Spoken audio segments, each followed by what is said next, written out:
20. Inhabited by fear. For a fleeting moment, Tanya connected with the entity. She glimpsed the demon's mind, a vast, chaotic landscape of twisted thoughts and corrupted wisdom.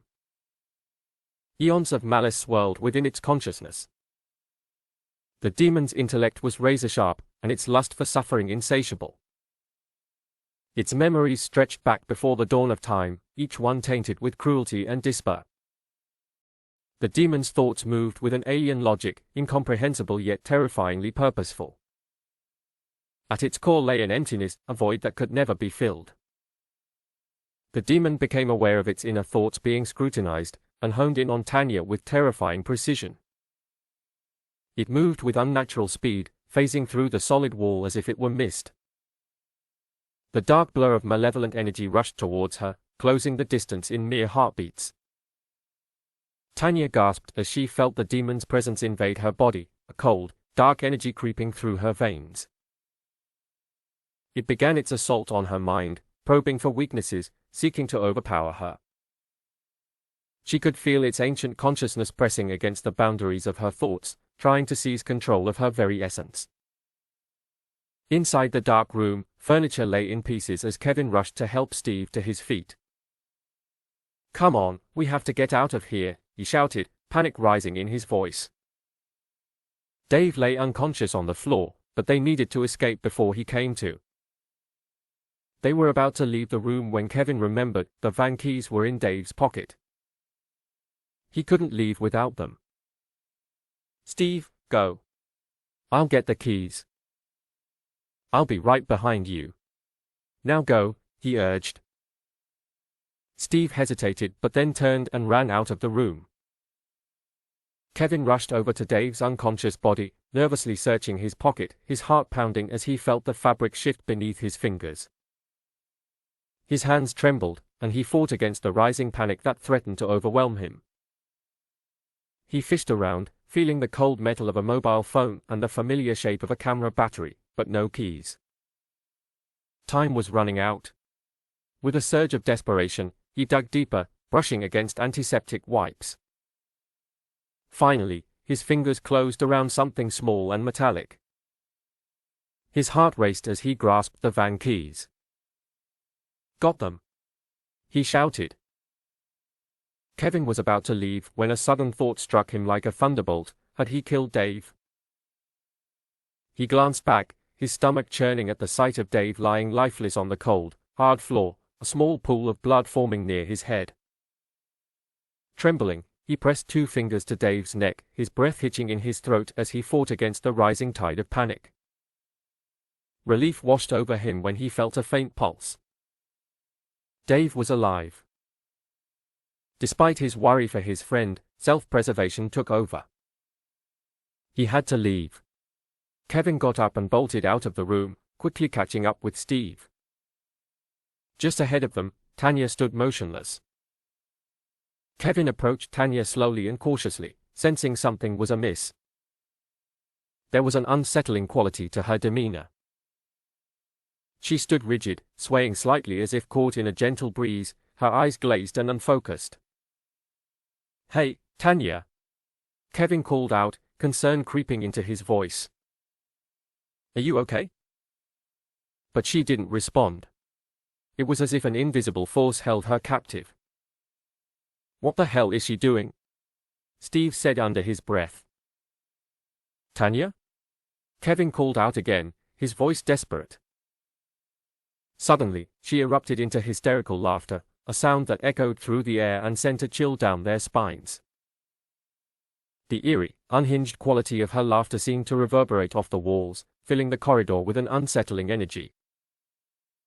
They pointed their flashlights at her, and her eyes darted nervously around the room. "The demon is trying to get in," she said, her voice strained with terror. "Tanya?" Kevin whispered, his voice hushed with concern. Tanya's body began to heave, as she fell to the floor on hands and knees. She began to vomit, wincing with each spasm and clutching her stomach. Kevin watched in horror as a black substance erupted from her mouth.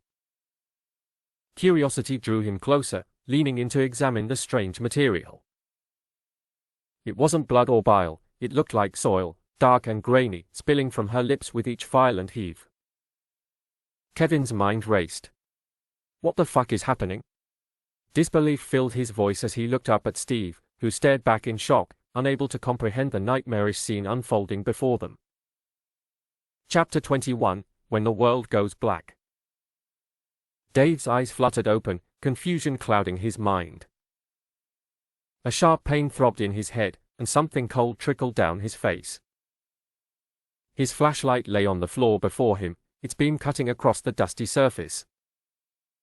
Disoriented, he lay still for a moment, gathering his strength. He tried to rise, but dizziness overwhelmed him. Crouching on the ground, he waited for the room to stop spinning. Slowly, he pushed himself up, but an excruciating pain flared through him, causing him to crumple back down with a heavy thud. Darkness closed in around him as he slipped into unconsciousness. Outside in the hallway, Steve and Kevin heard something heavy falling. They exchanged fearful glances toward the room where Dave was. Kevin urgently tried to help Tanya to her feet. "Come on, we need to go," he urged, but Tanya stumbled, her legs buckling beneath her. "Don't just stand there. Help me." Kevin barked at Steve, who rushed to support Tanya on her other side. Tanya's strength had abandoned her, her feet dragged across the floor as they half-carried, half-pulled her toward the exit. Kevin, with one arm free, reached for the door handle and leaned his shoulder against it to prevent it from closing. They shuffled through the opening together, the door slowly swinging shut behind them. They made their way to the landing outside, Tanya's head lolling unsteadily from side to side. "We need to get her down the stairs," Steve said, urgency in his voice. He quickly calculated their route and slowly made their way down each level until they finally reached the ground floor. Steve glanced at the octagonal column in the center of the large hallway. "We're nearly there, the stairs to the basement are just on the other side of the hall," he said, a wave of relief flooding through him. They moved quickly through the hallway and an open doorway, descending the stairs to the basement level. Freedom from this terrible place was within reach, the basement lay just beyond the double doors. Tanya stirred, groaning softly as she regained consciousness, still dazed. "Are you okay, Tanya?" Steve asked, concern in his voice. "Yes," she replied weakly, her eyes slowly focusing. "It's gone now. I managed to resist it." "Right, let's get the fuck out of here," Kevin urged. They pushed open the metal doors, which creaked loudly, revealing the pitch-black basement. Switching on their flashlights, they cautiously descended the concrete steps into the hungry mouth of darkness.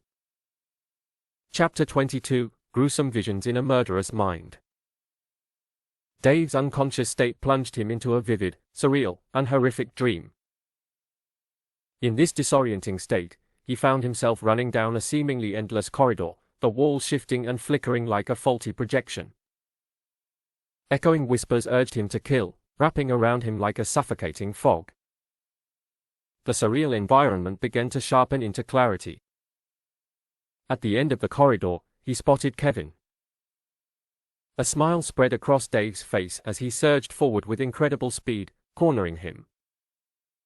He remembered Kevin had attacked him from behind like the coward he was. Dave lurched at Kevin with savage brutality. Like a feral predator, he seized Kevin and hurled him to the ground, then launched into a horrific assault. Dave tore into Kevin's face with his teeth, ripping skin and spitting bloody fragments into the air.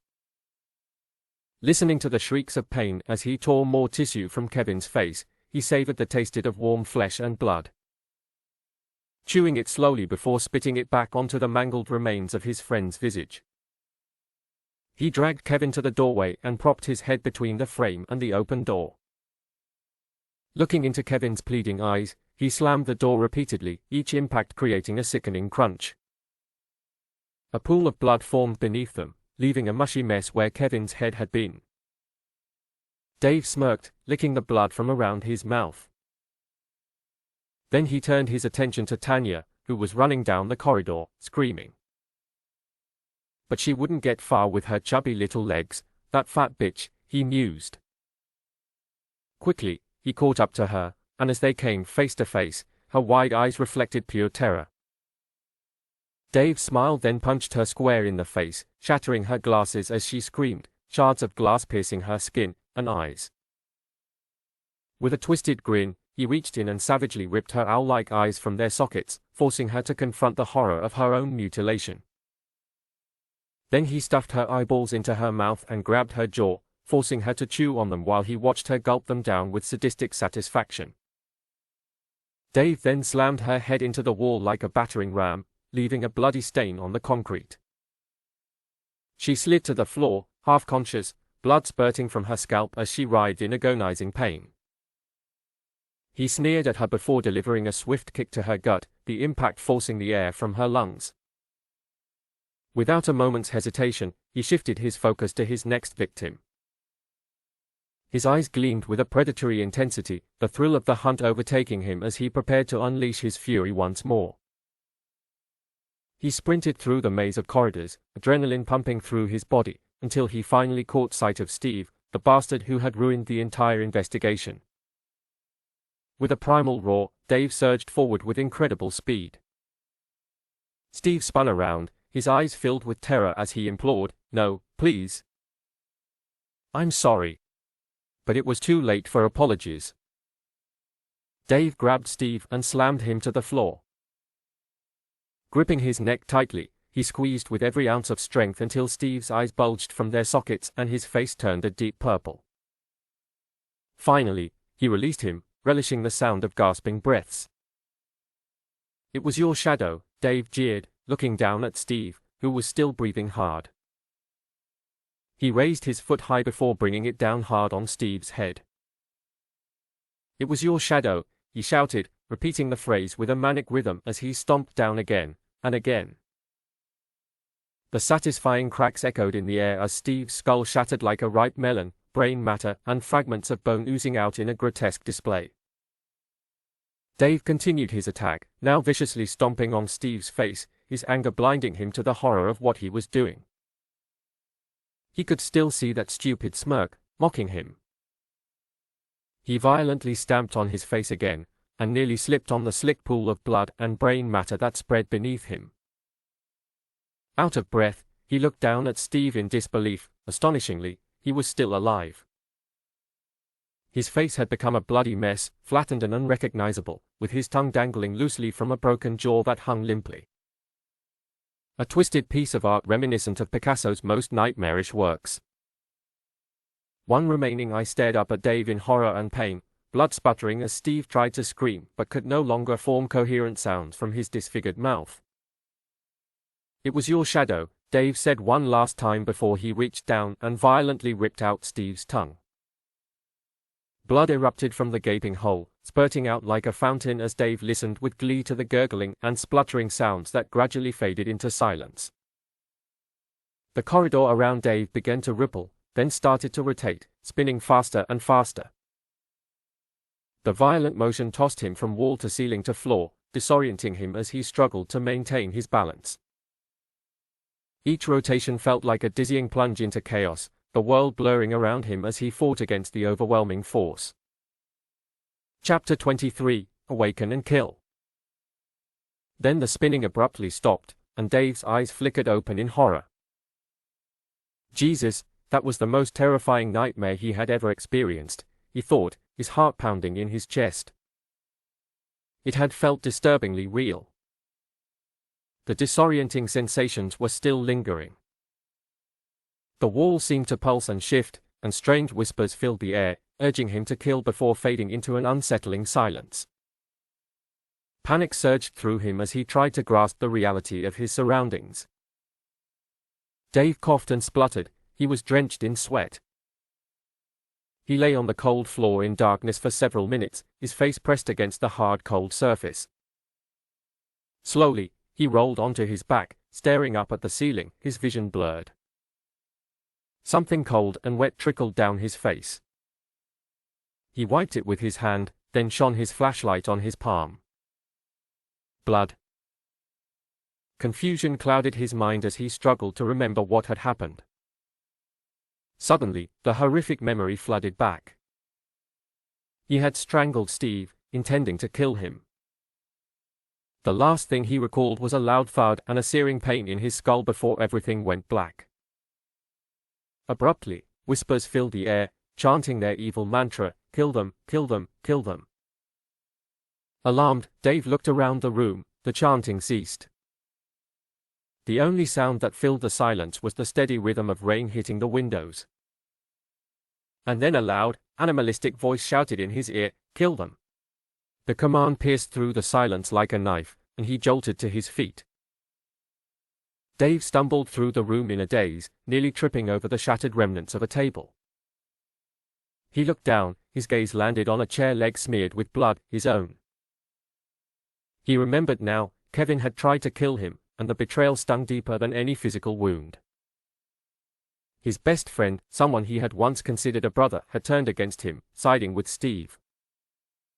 That bastard, Steve, the source of all this misery.